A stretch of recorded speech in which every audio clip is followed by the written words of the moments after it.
Hello बच्चों, मैं हूं डॉक्टर अखिलेश पांडे। ये है आपका पसंदीदा चैनल साइंस वाला एकेडमी।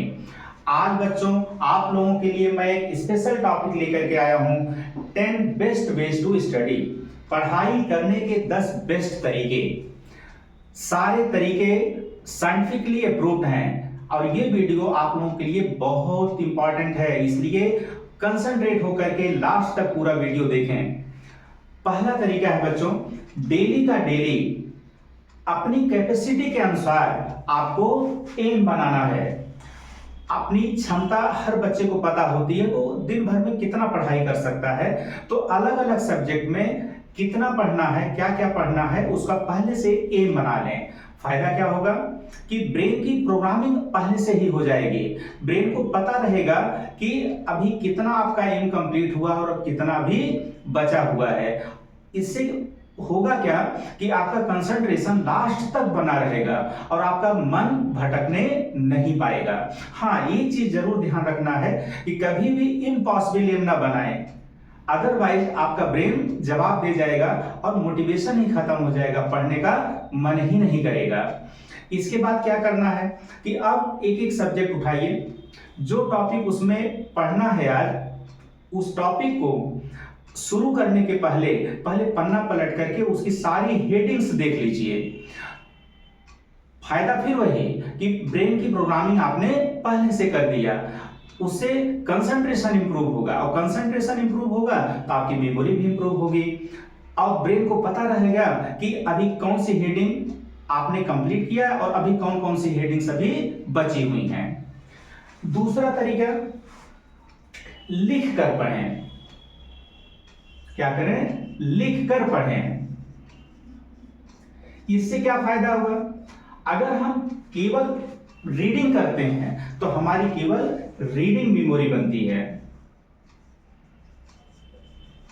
और अगर हम लिख कर पढ़ते हैं तो साथ ही साथ हमारी राइटिंग मेमोरी भी बनती है।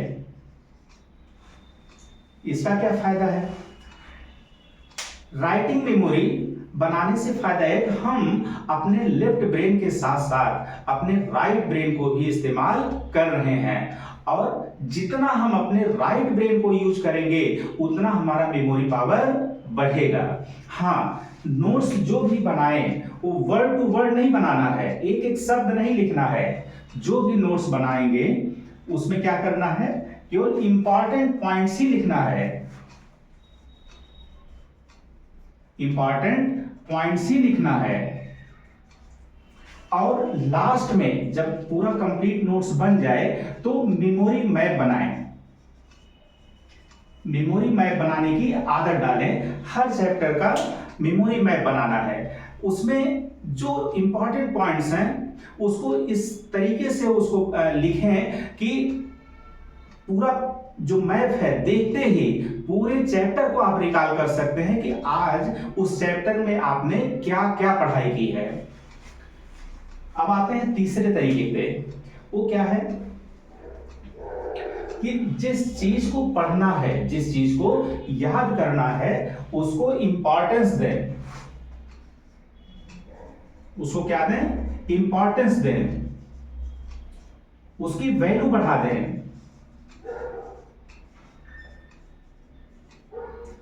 ये क्या चीज है? वैल्यू बढ़ाने से क्या फायदा है? हर चीज का रीजन जरूर सोचा करें। वैल्यू बढ़ाने से क्या फायदा है, इसको समझने के पहले आपको ये समझना होगा कि हमारा ब्रेन वर्क कैसे करता है। तो हमारा जो ब्रेन है उसमें एक गेट कीपर है मेमोरी का। क्या है? Gate keeper of memory, gate keeper of memory, जिसको क्या बोलते हैं? Paraventricular thalamus. इसका क्या काम है? ये आप ऐसे समझो, वो गेट कीपर है, वो रजिस्टर लेकर के बैठा है कि हमको किस किस चीज को, किस किस इंफॉर्मेशन को मेमोरी में जाने के लिए एंट्री देना है, कि कौन कौन सी इंफॉर्मेशन मेमोरी में स्टोर करनी है, कौन कौन सी नहीं करनी है। तो इसका बेसिस क्या है, ये किस आधार पे काम करता है? इसका आधार है कि जो इंफॉर्मेशन हमारे लिए वैल्यूएबल है, जो इंफॉर्मेशन को हम जितना इंपॉर्टेंस देंगे वो समझेगा कि नहीं ये इस पर्सन के लिए बहुत इंपॉर्टेंट है, तो उसको मेमोरी में स्टोर होने देगा, और जिसको हम लेस इंपॉर्टेंस देंगे उसको इग्नोर कर देगा, उसको एंट्री ही नहीं होने देगा। तो इसका आधार है वर्क करने का कि इंपॉर्टेंस, मोर इंपॉर्टेंट इंफॉर्मेशन वो मेमोरी में स्टोर हो जाएगी, और जो लेस इंपॉर्टेंट इंफॉर्मेशन है उसको वो इग्नोर कर देगा।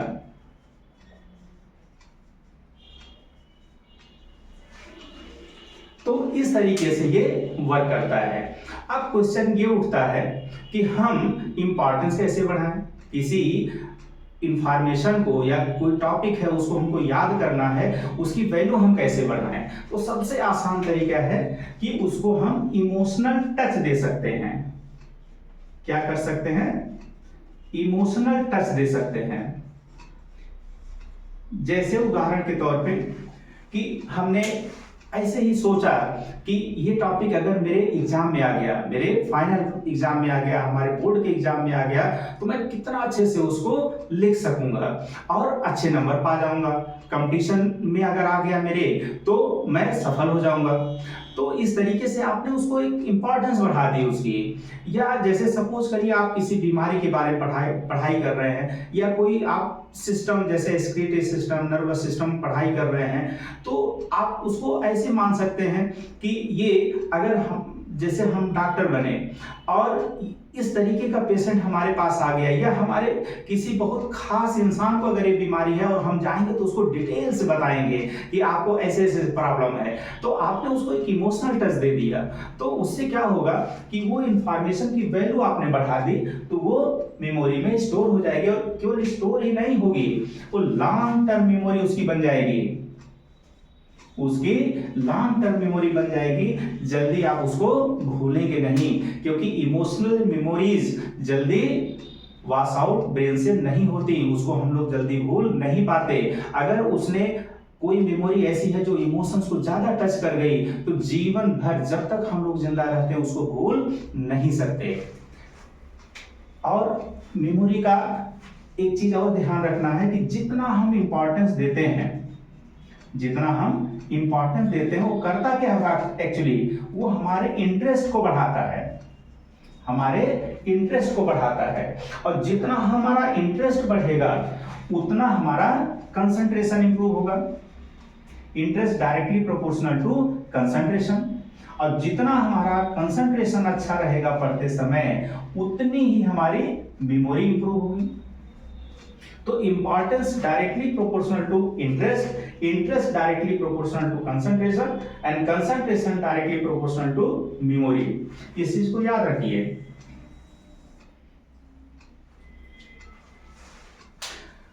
तो अगले उस पे आते हैं। इस तरीके से हमने देखा कि अगर हम जिस इंफॉर्मेशन को, जिस टॉपिक को हम याद रखना चाहते हैं लंबे समय तक, उसको हमको वैल्यू ज्यादा देनी है, उसकी इंपॉर्टेंस को बढ़ा देना है, और उससे क्या होगा कि वो इंफॉर्मेशन हमारे लॉन्ग टर्म मेमोरी में स्टोर हो जाएगी। चौथा तरीका क्या है? चौथा तरीका है बच्चों कि अपने राइट ब्रेन के इन्वॉल्वमेंट को बढ़ाइए। राइट ब्रेन के इन्वॉल्वमेंट को बढ़ाइए।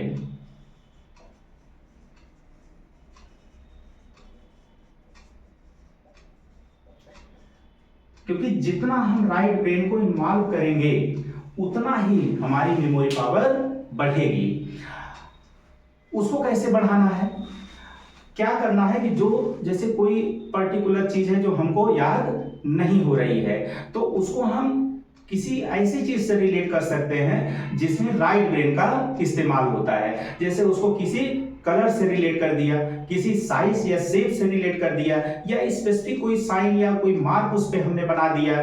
तो इस तरीके से हमने क्या किया कि हमने राइट ब्रेन को इन्वॉल्व कर लिया, तो उससे क्या होगा कि उस चीज को मेमोराइज करने में हमको आसानी होगी, क्योंकि उसकी मेमोरी और स्ट्रांग बन जाएगी। जैसे आप लोग अपने डेली लाइफ में भी ध्यान दिए होंगे कि अगर जैसे कोई रास्ता हमको याद करना है या कहीं हमको पहुंचना है, तो हम जैसे किसी एक स्पेसिफिक चीज को हमने दिमाग में बैठा लिया कि अच्छा ये पेड़ है, ये पीपल का पेड़ है, यहाँ से हमको राइट टर्न लेना है, या इस कोई मकान आपने देखा उसके ऊपर टावर बना हुआ है, टावर लगा हुआ है, तो आपने दिमाग बनाया कि हाँ इस टावर वाले से चौथा मकान आगे।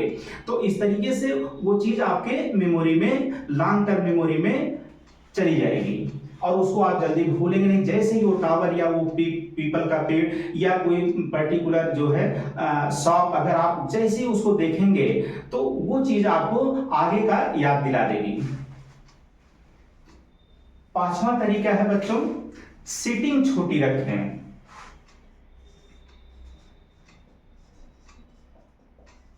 सिटिंग छोटी रखें।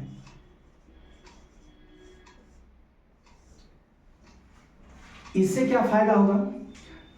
इससे फायदा यह होता है कि जब हम सेटिंग छोटी रखते हैं तो हमारा मेमोरी इंप्रूव कर जाता है, हमारा मेमोरी इंप्रूव कर जाता है। क्यों? क्योंकि हमारा कंसंट्रेशन लेवल इंप्रूव करता है, और कंसंट्रेशन इंप्रूव करेगा तो हमारी मेमोरी इंप्रूव कर जाएगी। अमूमन आपको 30 से 40 मिनट की एक सिटिंग रखनी चाहिए। ये नहीं कि हम बैठ गए पढ़ने, लगातार पढ़े जा रहे हैं, उससे आपका जो है कंसंट्रेशन बहुत अच्छा नहीं रहेगा, और बहुत सारी चीजें जो बीच में आप पढ़ेंगे वो आपके ब्रेन से भूल चुकी होगी। इसलिए बेटर यही है कि आप अपनी सिटिंग को छोटी रखें, और दो सिटिंग के बीच में बहुत लंबा गैप नहीं करना है। मैक्सिमम 5 to 10 मिनट्स का गैप करना है। और उस गैप में क्या करें? उस गैप में जो 5 to 10 मिनट्स का जो गैप आप रख रहे हैं, उस गैप में क्या करना है? हल्की फुल्की एक्सरसाइज कर सकते हैं, या अपने ही रूम में थोड़ा सा टहल लिया करें, माइल्ड एक्सरसाइज, या वॉक कर लें, सिंपली वॉक कर लें। उससे क्या होगा? हल्का एक्सरसाइज करने से बच्चों हमारे ब्रेन में डोपामीन केमिकल सिक्रीट होने लगता है, और डोपामीन हमको रिलैक्स भी कर देता है हमारे ब्रेन को, और हमारे कंसंट्रेशन और मेमोरी को भी इंप्रूव करता है। ये रिलैक्सेशन भी देगा और कंसंट्रेशन और मेमोरी को भी इंप्रूव कर देगा। एक्सरसाइज के अलावा हम लोग डीप ब्रीदिंग भी कर सकते हैं। लंबी गहरी सांस लें, थोड़ी देर तक उसको रोकें, फिर उसको छोड़ें। या हम ओम का उच्चारण कर सकते हैं, या हम और क्या कर सकते हैं कि प्राणायाम कर सकते हैं, जैसे भ्रामरी हो गया, अनुलोम विलोम। तो ये जो 5 से 10 मिनट का जो गैप है, इसमें ऐसा कोई काम ना करें कि आप अपनी पढ़ाई से ही डिस्ट्रैक्ट हो जाएं। तो हमको अपने रूम में ही रहना है, चाहे हल्की फुल्की एक्सरसाइज करनी है, चाहे डीप ब्रीदिंग करनी है, चाहे ओम का उच्चारण करना है, या हम क्या कर सकते हैं कि प्राणायाम, स्पेशली भ्रामरी या अनुलोम विलोम।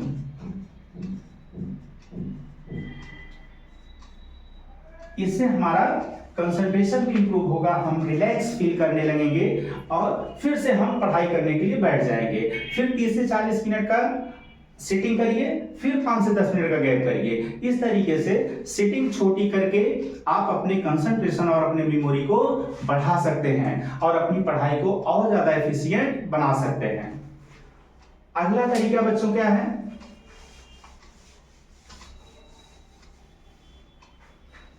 अगला तरीका है कि सिटिंग आवर बहुत ज्यादा ना रखें।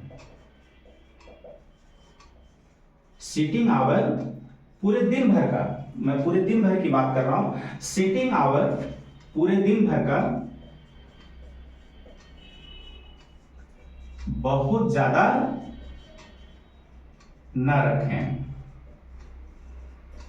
ये नहीं कि आप जो है 15-16 घंटे सीटिंग आवर अपना बढ़ा लिए। इससे क्या होगा, 1-2 दिन तक तो जोश रहेगा, अगले दिन फिर एकदम से डाउन हो जाएंगे, पढ़ाई का मन ही नहीं करेगा, थकान महसूस करेंगे। तो अपना सीटिंग आवर बहुत ज्यादा करने की जरूरत नहीं है। आप ये फार्मूला याद रखिए, 8-8-8, 24 घंटे हमारे पास हैं, 8 घंटे आपको कंसंट्रेट होकर के अगर आप पढ़ाई करते हैं तो बहुत है। 8 घंटे आपको सोना है, 8 घंटे की नींद लेनी है।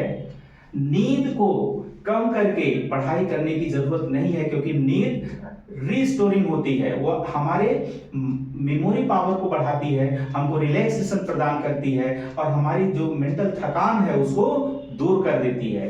तो 8 घंटे की नींद लेनी है, 8 घंटे की पढ़ाई करनी है। और ये 8 घंटे क्या है, इसमें हमको एंजॉयमेंट के लिए कुछ न कुछ करना है, एंजॉयमेंट के लिए कुछ न कुछ करना है। एंजॉयमेंट बच्चों बहुत जरूरी है, एंटरटेनमेंट, पढ़ाई के साथ साथ एंटरटेनमेंट बहुत जरूरी है। लेकिन कैसा एंटरटेनमेंट, ये जो एंटरटेनमेंट है ये कैसा होना चाहिए, ये एक्टिव, जिसमें हम फिजिकली एक्टिव रहें। पैसिव एंटरटेनमेंट एक स्टूडेंट के लिए बहुत ही घातक होता है, केवल स्टूडेंट ही नहीं सबके लिए घातक होता है। पैसिव एंटरटेनमेंट का मतलब होता है कि हम रेस्ट में है, हमारा जो बॉडी है वो रेस्ट में है और हम इंजॉय कर रहे हैं, हम इंटरटेन कर रहे हैं। जैसे हम टीवी देख रहे हैं, हम मोबाइल में बिजी हैं, हम वीडियो गेम खेल रहे हैं। तो ये सारे इंटरटेनमेंट जो पैसिव हैं ये हमको कभी नहीं करना है। क्यों? क्योंकि हमारा ब्रेन तो इसमें ऑलरेडी इंगेज है और हम फिजिकली रेस्ट में हैं। अब ब्रेन हमारा इंगेज होने की वजह से ब्रेन को तो रेस्ट मिल ही नहीं रहा है, हमको अपने ब्रेन को रेस्ट देना है। ऐसा इंटरटेनमेंट हमको करना है जिसमें हम फिजिकली एक्टिव हों और हमारा ब्रेन रेस्ट में रहे। तो इसमें सबसे अच्छा क्या है, खेलना है, प्लेइंग। खेलना बहुत जरूरी है। तो उससे क्या है कि हमारे ब्रेन को रेस्ट मिल जाता है, फिर से मेमोरी पावर हमारी बढ़ जाती है और हम रिलैक्स फील करते हैं। और एक चीज और, खेलना केवल हमारे मेमोरी के लिए इंपॉर्टेंट नहीं है, इससे हमारी पर्सनालिटी भी इंप्रूव होती है। हमारी खेलने से पर्सनालिटी भी इंप्रूव होती है।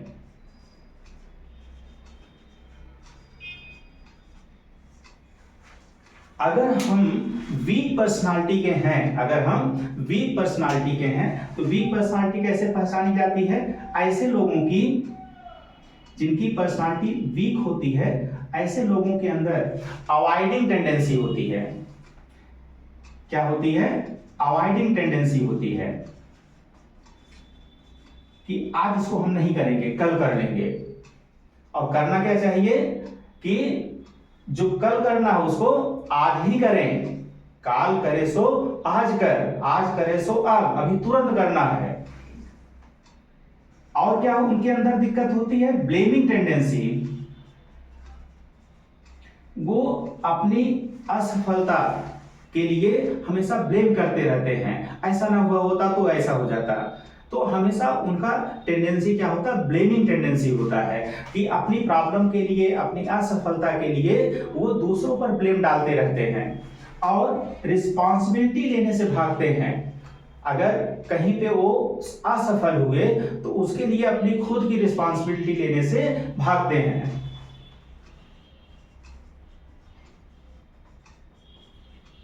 और अगर हम स्ट्रांग पर्सनालिटी के, ये तो वीक पर्सनालिटी हो गई, अगर हम स्ट्रांग पर्सनालिटी के जो है अगर हमारे अंदर है, अगर हमारा व्यक्तित्व स्ट्रांग है तो जस्ट इसका उल्टा कि हम अपनी रिस्पॉन्सिबिलिटी खुद लेंगे और प्रॉब्लम को फेस करेंगे। अगर हम कहीं असफल हुए तो हम अपने अपने को उसके लिए रिस्पॉन्सिबल मानेंगे और अपने को इम्प्रूव करने का प्रयास करें। अगर हम रिस्पॉन्सिबल ही अपने को ना माने तो हम अपने अंदर सुधार करने का प्रयास ही नहीं करेंगे। तो रिस्पॉन्सिबिलिटी ये बढ़ाता है। स्ट्रांग पर्सनालिटी मतलब हम रिस्पॉन्सिबल बनते हैं और हमारे अंदर प्रॉब्लम को फेस करने की क्षमता हमारे अंदर डेवलप होती है। तो ये प्रॉब्लम को फेस करते हैं, face the problem and responsible person होते हैं। तो खेलने से हमारी पर्सनालिटी इंप्रूव होती है, खेलने से हमारा कंसंट्रेशन इंप्रूव होता है, हमारी मेमोरी पावर बढ़ती है और हमारी साथ ही साथ पर्सनालिटी भी इंप्रूव करती है। जो कि अगर हम पढ़ लिख करके कुछ बन जाएंगे तो आगे तो हमारा व्यक्तित्व ही काम आएगा ना, कि हम समाज को कैसे मैनेज कर रहे हैं, हम अपनी लाइफ को कैसे जी रहे हैं। तो वहां पे पर्सनालिटी का बहुत बड़ा योगदान है। इसलिए खेलना बहुत जरूरी है। पढ़ाई करिए, खेलिए। हमारे पास तो 24 घंटे है ना, हम लंबी जो सिटिंग आवर को बहुत ज्यादा लंबा नहीं करना है, हमको कम पढ़ना है। इसीलिए आप देखते होंगे समाज में जो 8-9 घंटे 10 घंटे भी जो लोग सिटिंग आवर रखते हैं वो भी सफल हो जाते हैं। कोई भी कंपटीशन, बड़ा से बड़ा कंपटीशन वो क्रैक कर सकते हैं। तो उसके लिए अपना सिटिंग आवर को बहुत ज्यादा नहीं बढ़ाना है।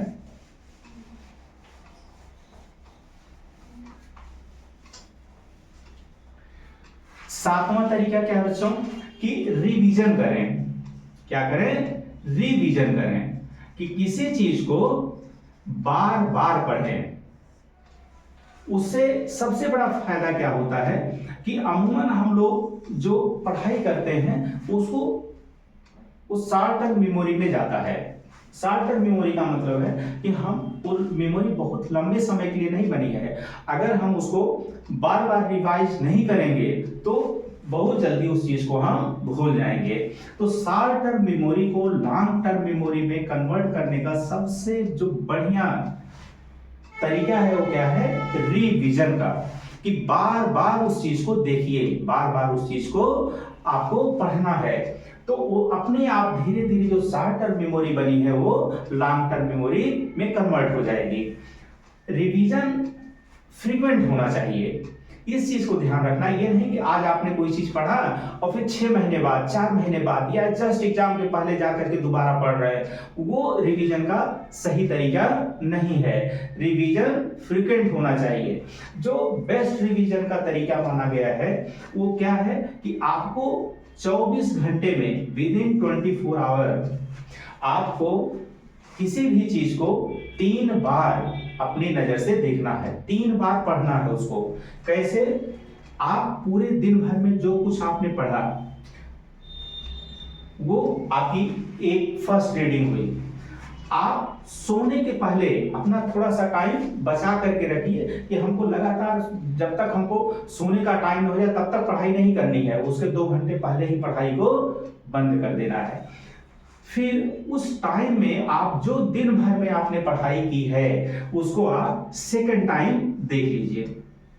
और सो करके जब आप उठते हैं या जो है 8 घंटे की आपने नींद लिए, फिर सुबह जैसे ही उठते हैं तो फिर से नई पढ़ाई नहीं शुरू करनी है। अभी क्या करना है कि जो कुछ भी आपने कल के डेट में 2 बार पढ़ा था उसको थर्ड टाइम यहाँ पे पढ़ डालिए। तो चूंकि अभी आपने पिछले दिन ही उसको पढ़ा था तो उसमें आपको बहुत ज्यादा समय नहीं लगने वाला।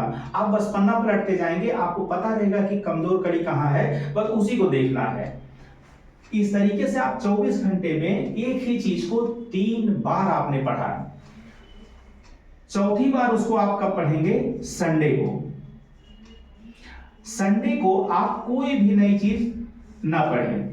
उस दिन क्या करना है कि इस तरीके से जो पर डे आप 3 बार जिस चीज को पढ़े हैं तो ऐसे रोज आप पढ़ते गए सोमवार से लेकर के शनिवार तक, और संडे को आपको केवल उस 6 दिन की पढ़ाई को फिर से पढ़ाई करनी है।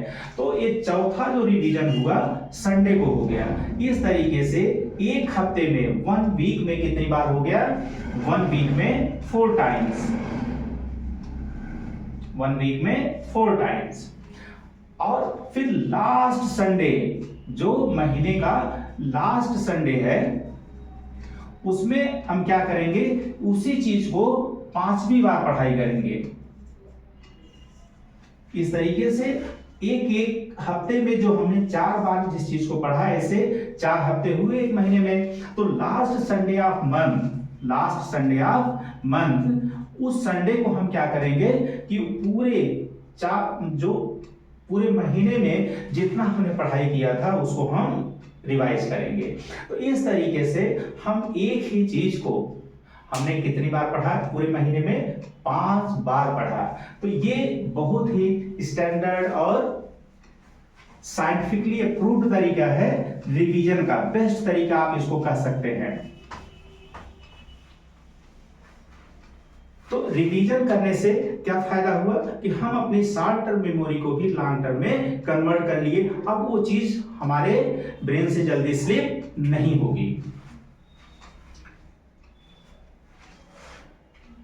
8वां तरीका है कि पढ़ते समय अपने मन को एकाग्रचित रखें।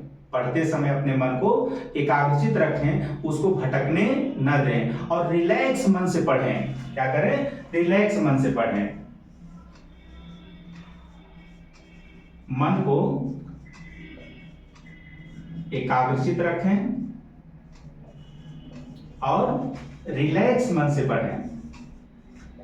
रिलैक्स मन से पढ़ने से क्या फायदा है कि जब हम स्ट्रेस में पढ़ाई करते हैं तो स्ट्रेस में हमारा जो कंसंट्रेशन है वो क्या होता है, बहुत ही खराब होता है। हम डिस्ट्रैक्ट बहुत जल्दी हो जाते हैं। तो कंसंट्रेशन ही हमारा जब बिगड़ा रहेगा तो मेमोरी अच्छी बन ही नहीं सकती, क्योंकि अच्छी मेमोरी के लिए हमारा कंसंट्रेशन अच्छा होना जरूरी है। तो स्ट्रेस में ना पढ़ाई करें। वो स्ट्रेस एग्जाम का भी स्ट्रेस हो सकता है, परफॉर्मेंस का स्ट्रेस हो सकता है। बहुत सारे बच्चे परफॉर्मेंस एंजाइटी से परेशान रहते हैं।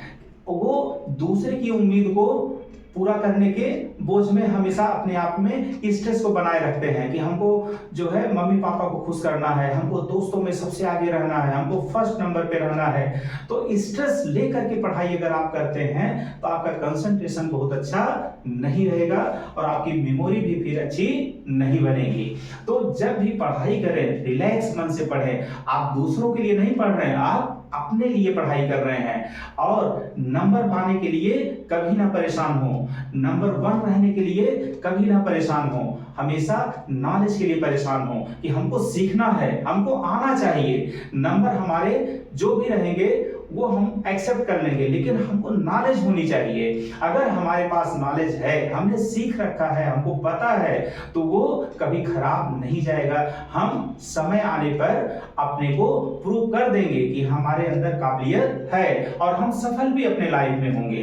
इसलिए नंबर का स्ट्रेस न लें, अपने रैंक का स्ट्रेस न लें, परसेंटेज का रिस्क न लें, दूसरों को खुश करने का जो है स्ट्रेस न लें। रिलैक्स मन से पढ़ाई करें और मन को अपने एकाग्रचित रखें। अब मन को एकाग्रचित करने का मतलब है, पहले तो हम ये समझें कि हमारा मन किन किन चीजों से भटकता है। तो मन को जो भटकाने वाली चीजें हैं, आप उनको 2 कैटेगरी में बांट सकते हैं। मन को भटकाने वाली चीजों को 2 कैटेगरी में बांट सकते हैं, क्योंकि पहले हमको ये पता करना कि हमारा जो मन है वो कंसंट्रेट क्यों नहीं हो पा रहा है, हमारे डिस्ट्रैक्शन का वजह क्या है। तो 2 प्रकार की 2 कैटेगरी की वजह हमेशा आपके सामने होंगी जो आपको कंसंट्रेट नहीं होने दे रही हैं। एक तो एक्सटर्नल वजह है और दूसरी इंटरनल वजह है। एक्सटर्नल डिस्ट्रैक्शन की वजह है और दूसरा इंटरनल डिस्ट्रैक्शन की वजह है।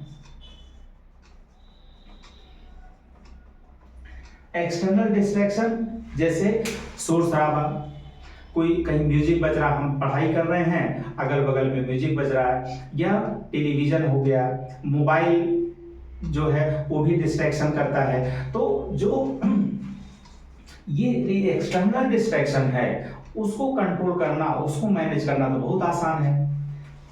आप जैसे कोई आ जा रहा है घर में, तो आप अपना एकांत में अपने स्टडी रूम में आप चले गए, तो आप एक्सटर्नल डिस्ट्रैक्शन से काफी हद तक बच सकते हैं। दूसरा एक और भी बहुत ही अच्छी बात है कि अगर आप बहुत ज़्यादा मोटिवेटेड हैं, बहुत ज़्यादा इंटरेस्ट लेकर के, पूरा कंसंट्रेट होकर के अगर आप पढ़ाई कर रहे हैं, तो चाहे जितना एक्सटर्नल डिस्ट्रैक्शन हो, आपको प्रभावित तो नहीं कर पाएगा। आप जो है सड़क के किनारे भी बैठ करके पढ़ाई कर सकते हैं और रेल के पटरी के बगल में भी पढ़ करके पढ़ाई कर सकते हैं। तो आपको एक्सटर्नल डिस्ट्रैक्शन से उतनी दिक्कत नहीं आएगी जितना परेशान इंटरनल डिस्ट्रैक्शन करता है। अंदरूनी जो चीजें हैं वो जितना परेशान करती हैं। इंटरनल डिस्ट्रैक्शन यानी इसका संबंध हमारी साइकी से है। साइकी का मतलब ये होता है कि हमारा मूड कैसा है, हमारे थॉट प्रोसेस हमारे अंदर कैसे आ रहे हैं, हमारे बिहेवियर, जैसे हम चिड़चिड़ापन में हैं, हम गुस्से में हैं, तो ये सारी चीजें साइकी के अंतर्गत आती हैं। तो जैसे हम सपोज करिए जो है निराश हैं, डिप्रेशन में है, तनाव में है, एंजाइटी में है, तो वो हमको परेशान करेगा। या हमारा थॉट प्रोसेस, जैसे हम किसी ने हमको धोखा दे दिया, या कोई धोखे से परेशान है, कोई जो है किसी का रिलेशनशिप ब्रेक हो गया है, किसी का अफेयर ब्रेक हो गया, उससे परेशान है, या उसको इमोशनल डिस्टर्बेंसेस जितने भी हैं, या कोई अफेयर में पड़ गया है, वो भी इमोशनली डिस्टर्ब है। तो वो सारी चीजें जो इमोशनल डिस्टर्बेंसेज हैं वो भी हमको परेशान करती हैं। थॉट प्रोसेस में क्या है कि पॉजिटिव थॉट, नेगेटिव थॉट, ये जो थॉट प्रोसेस हमारे अंदर आते हैं, अगर नेगेटिविटी में हम जी रहे हैं, हमारा कॉन्फिडेंस लूज हो गया है, तो वो भी हमारे इंटरनल डिस्ट्रैक्शन वो हमको कंसंट्रेट नहीं होने देगा। तो इंटरनल डिस्ट्रैक्शन ही हमको ज्यादा परेशान करता है। तो अब इंटरनल डिस्ट्रैक्शन को कैसे हम कंट्रोल कर सकते हैं, सबसे बड़ा यक्ष प्रश्न तो हमारे सामने यही है कि उसका तरीका क्या है, कैसे उसको हम कंट्रोल कर सकते हैं। तो डिस्ट्रैक्शन इंटरनल हो या एक्सटर्नल हो, स्पेशली इंटरनल डिस्ट्रैक्शन को कंट्रोल करने का तरीका समझने से पहले हमको अपने ब्रेन की फंक्शनिंग को अच्छे से समझना पड़ेगा। क्या करना पड़ेगा? ब्रेन की नॉर्मल फंक्शनिंग को समझना पड़ेगा। वो क्या है कि हमारा ब्रेन वन टाइम में केवल वन फोकस ही कर सकता है, मतलब एक समय पे एक ही चीज पे वो कंसंट्रेट कर सकता है। One time one focus.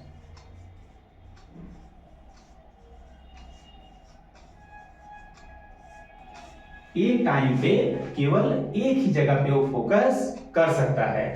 दूसरा क्या है कि जितना हम किसी बात को वैल्यू देंगे, जितना हम किसी बात को इंपॉर्टेंस देंगे, वो उतना ही उस पर वो उसका कंसंट्रेशन या उसका अटेंशन ज्यादा रहेगा।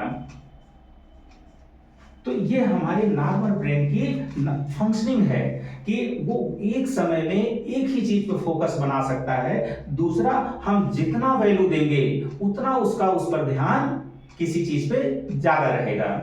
तो इसको हम कैसे अपने यूज में लाएं? जब हमको पता है कि वन टाइम में वन ही फोकस हो सकता है, कहने का मतलब कि जैसे इंटरनल कोई डिस्ट्रैक्शन है, जैसे हम इमोशनली परेशान हैं या हमारे अंदर नेगेटिव थॉट्स आ रहे हैं, इमोशनल डिस्टर्बेंस हमारे जो है हमारी लाइफ में चल रहा है, तो हमको करना क्या है कि इसको आप ऐसे समझो कि इंटरनल डिस्ट्रैक्शन को कंट्रोल करने का तीन तरीका मैं बताने वाला हूं।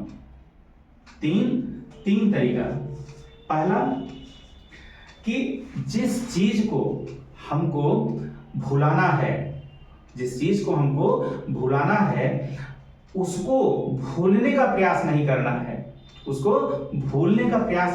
है।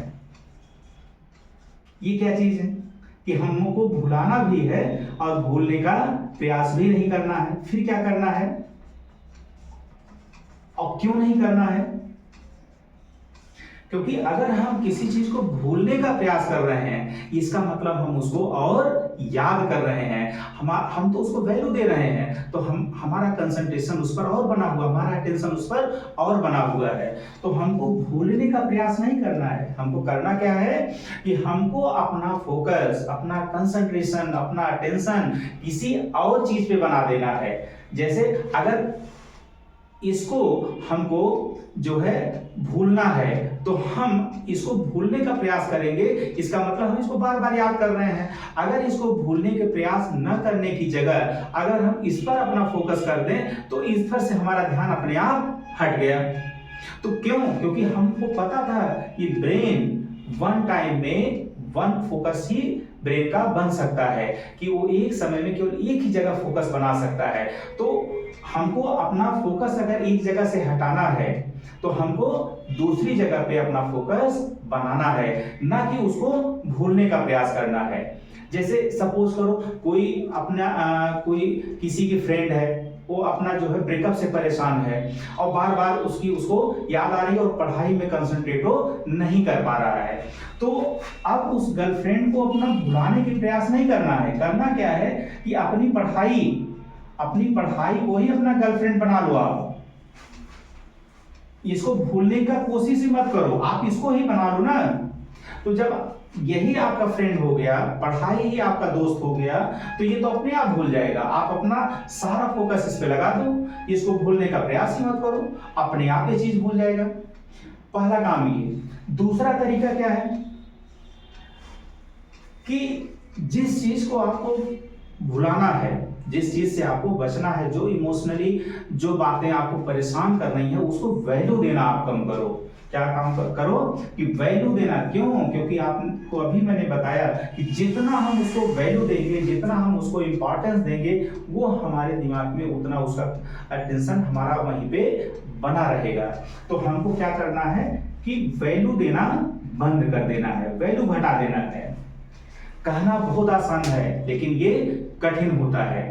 कठिन क्यों होता है? उसके पीछे भी रीजन है। वो भी रीजन ब्रेन की फंक्शनिंग से आपको समझ में आ जाएगा कि अगर आप ब्रेन की फंक्शनिंग को अच्छे से समझेंगे तो आप समझ जाएंगे कि ये कठिन क्यों होता है। फिर वही जो पैरावेंट्रिकुलर थैलेमस जो मैंने बोला था कि गेट कीपर ऑफ मेमोरी। तो जो गेट कीपर होता है, gate keeper of memory, paraventricular thalamus, ये करता क्या है कि सपोज करो कि आपको किसी से बहुत ज्यादा अटैचमेंट था और आपके उसके साथ अच्छे समय बीते हैं, और आप उसको अचानक आप सोचो कि हम उसको वैल्यू देना कम कर दें। तो अगर आप कुछ ऐसा सोचते हो कि नहीं वो बेकार था, ठीक है, या वो बेकार थी, वो मतलब जो है उसके साथ हमारा अच्छा समय नहीं बीता, तो ये गेटकीपर करता क्या है कि जो इंफॉर्मेशन आपके ब्रेन के अंदर ऑलरेडी है और नई इंफॉर्मेशन अगर आप कोई अपने ब्रेन को भेजना चाह रहे हैं, तो वो उससे मैच करता है पहले। अगर वो मैच नहीं हुआ तो आपके ब्रेन में उसको जाने ही नहीं देता। तो प्रॉब्लम आ गई। आप जो है वैल्यू कम करना चाह रहे हैं, ऐसी आप सोचना चाह रहे हैं, लेकिन जो गेटकीपर मेमोरी का है वो उस इंफॉर्मेशन को जब मैच किया तो अंदर तो इंफॉर्मेशन ऐसी उसको मिली कि नहीं ऐसा नहीं है, वो तो बहुत वैल्यूएबल है, तो वो उसको अंदर जाने ही नहीं देगा। तो फिर क्या करना है? हर चीज का कोई ना कोई जुगाड़ बन ही जाता, कोई ना कोई रास्ता जरूर होता है। तो हम क्या कर सकते हैं? हम ये कर सकते हैं कि सामने से गेट से एंट्री ही ना उस इंफॉर्मेशन को करें, हम बैकडोर एंट्री कर लें, हम खिड़की से घुस जाएं, हम उस इंफॉर्मेशन को बैकडोर से एंट्री करा दें। अब ये बैकडोर एंट्री कैसे हम करा सकते हैं, इसी को समझना है।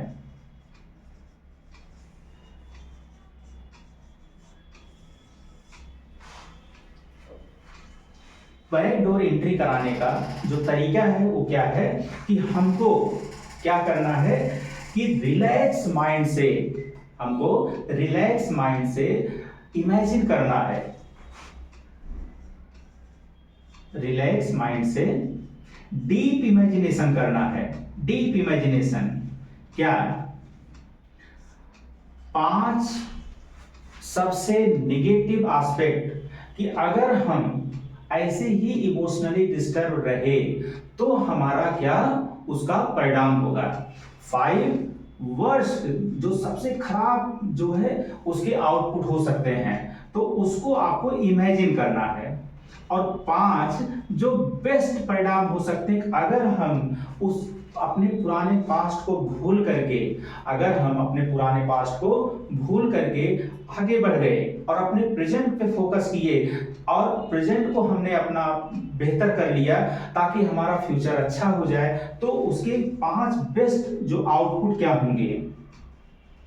तो अगर आप इसको रिलैक्स मन से डीप इमेजिनेशन करते हैं तो यही तरीका है कि हम उस इंफॉर्मेशन को बैक डोर से एंट्री करा रहे हैं। धीरे धीरे वो इंफॉर्मेशन इतना ज्यादा यहाँ स्टोर हो जाएगा कि अब आप सामने से भी सोचना चाहेंगे तो सामने से भी एंट्री हो जाएगी। तो ये तरीका है कि अपने गेटकीपर ऑफ मेमोरी को जो है झांसा देने का, कि आप उसको समझ में ही नहीं आया और आपने क्या किया, बैक डोर एंट्री करा करके कैसे रिलैक्स मन से डीप इमेजिनेशन से कि अगर हम ऐसा करते रहे तो क्या सबसे 5 वर्स्ट आउटकम होंगे और अगर हम ऐसा नहीं किए तो 5 बेस्ट आउटकम क्या होगा। अब आते हैं तीसरे तरीके पे। तीसरा तरीका क्या है कि हम पॉजिटिव सोचें। हम क्या करें, पॉजिटिव सोचें।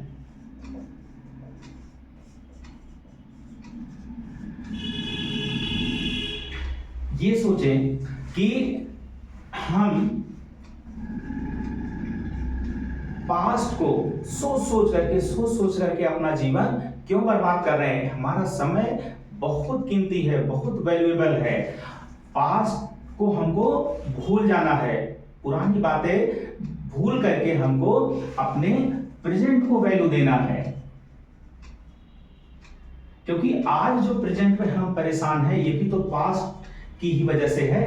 तो हम पास्ट में ही समय बिता करके अपना प्रेजेंट का जो कीमती समय है वो क्यों बर्बाद कर रहे हैं। ये जिस क्लास में है, जिस क्लास में हम पढ़ाई कर रहे हैं, क्या जीवन में दोबारा हम उस क्लास में पढ़ पाएंगे? उस समय तो फिर लौट करके नहीं आएगा। अगर हम 10th में है तो दोबारा हमको 10th पढ़ने का जीवन भर मौका नहीं मिलेगा। तो हम अपने प्रेजेंट को क्यों बर्बाद कर रहे हैं। पास्ट को भूल करके अपने प्रेजेंट को संवारने में लग जाइए और फ्यूचर के बारे में कोई भी ख्याली पुलाव नहीं पकाना है, प्रेजेंट को जीना है। अगर हम प्रेजेंट को बेहतर कर देंगे तो वो आपके फ्यूचर को अपने आप बेहतर कर देगा। तो पास्ट को भूल करके प्रेजेंट पे फोकस करें। फ्यूचर में भी बेवजह का इमेजिनेशन कर करके अपना कीमती समय प्रेजेंट का बर्बाद न करें। और पॉजिटिव सोचने से फायदा क्या है? पॉजिटिव सोचने से फायदा क्या है कि बच्चों, एक चीज फिर यहाँ पे मैं ब्रेन का एक बहुत अच्छी चीज बताने वाला हूं कि ब्रेन हमारा जो कुछ भी हम सोचते हैं वो वैसे ही रिएक्ट करने लगता है। अगर हम निगेटिव सोचेंगे तो ब्रेन हमको उसी हिसाब से रिस्पांस देने लगेगा और अगर हम पॉजिटिव सोचेंगे तो हमको उसके हिसाब से रिस्पांस देने लगेगा। क्यों? क्योंकि ब्रेन ये नहीं समझ पाता कि हम जो इमेजिनेशन कर रहे हैं वो रियल है या वो केवल हमारे कल्पना में है। वो जो रिस्पांस देता है वो उसी हिसाब से वो सोचता है कि नहीं ये हो रहा है।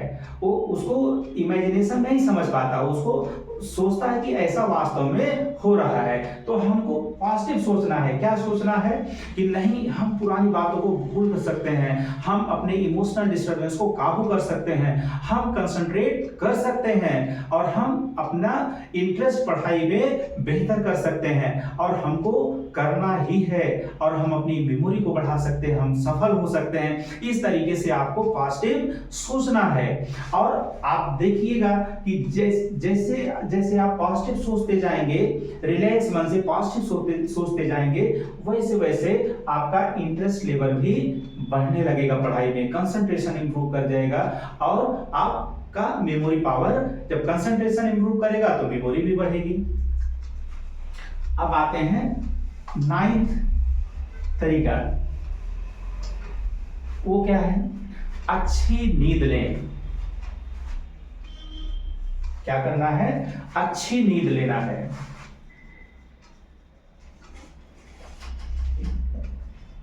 और सुबह जल्दी उठ करके पढ़ें।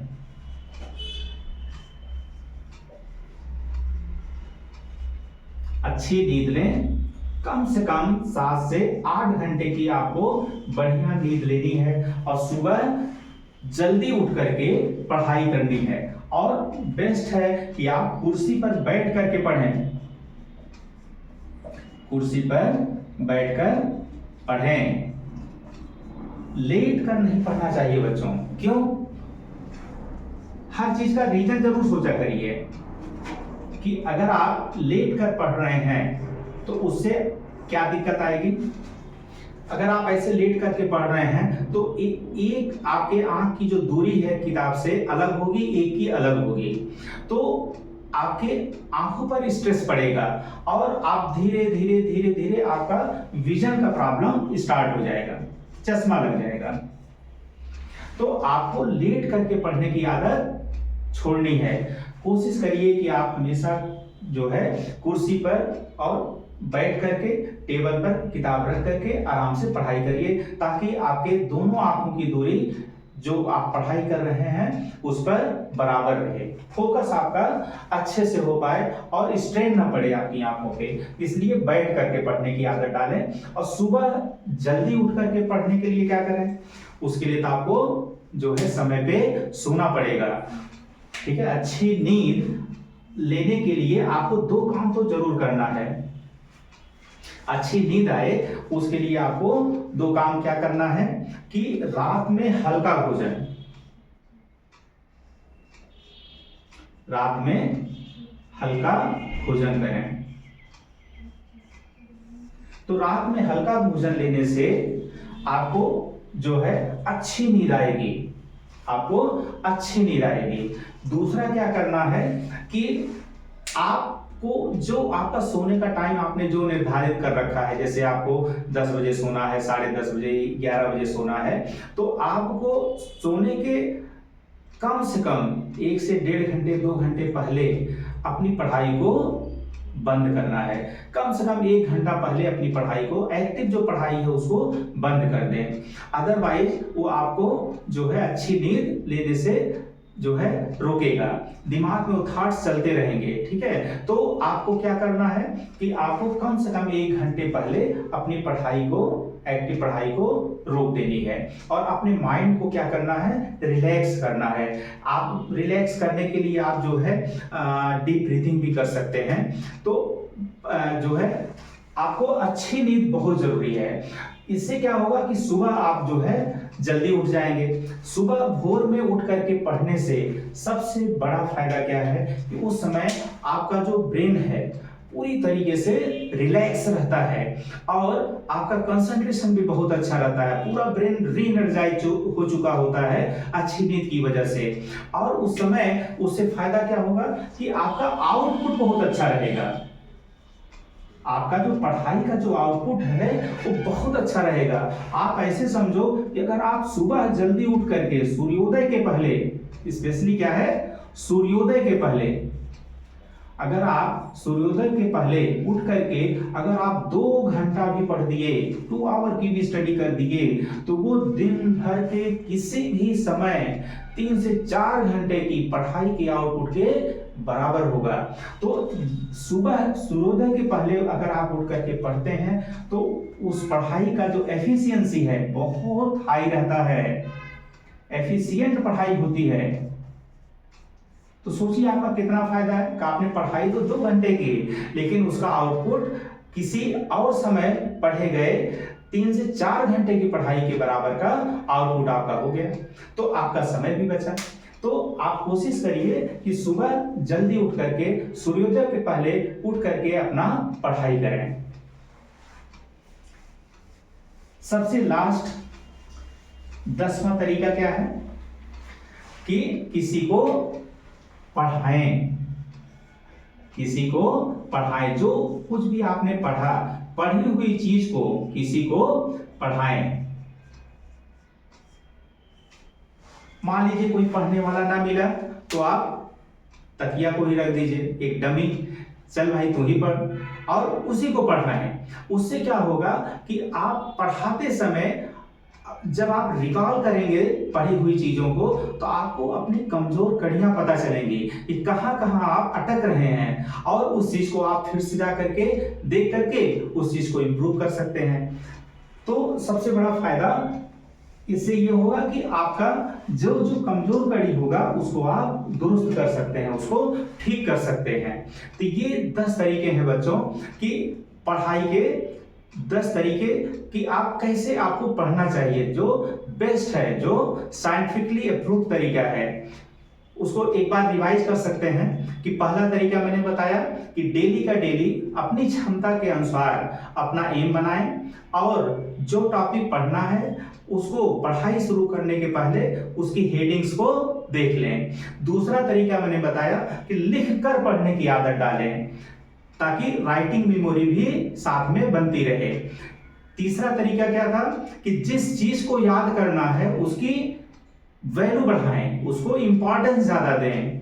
चौथा कि अपने राइट ब्रेन को ज्यादा से ज्यादा इन्वॉल्व करें, उसको किसी न किसी ऐसी चीज से रिलेट करें जहां राइट ब्रेन का इन्वॉल्वमेंट होता हो, जैसे किसी कलर से किसी स्पेसिफिक साइन बना दिया आपने, स्टार मार्क बना दिया, या जो है उसको स्पेसिफाई करना है आपको।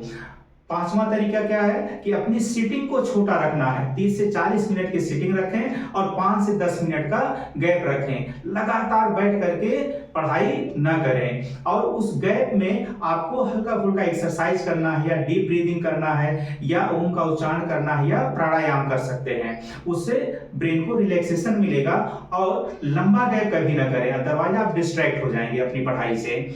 छठवां तरीका मैंने क्या बताया कि सिटिंग आवर पूरे दिन भर का बहुत ज्यादा न करें, अदरवाइज आप 1-2 दिन तो जोश रहेगा और अगले दिन आप एकदम ढीले पड़ जाएंगे। तो अपना सिटिंग आवर बहुत ज्यादा करने की जरूरत नहीं है, आप 8 से 10 घंटे का सिटिंग आवर रखें, लेकिन जब पढ़ें तो पूरी ईमानदारी से पूरा मन लगा करके कंसंट्रेट होकर के पढ़ाई करें। और इंटरटेनमेंट बहुत जरूरी है, स्पेशली खेला करें।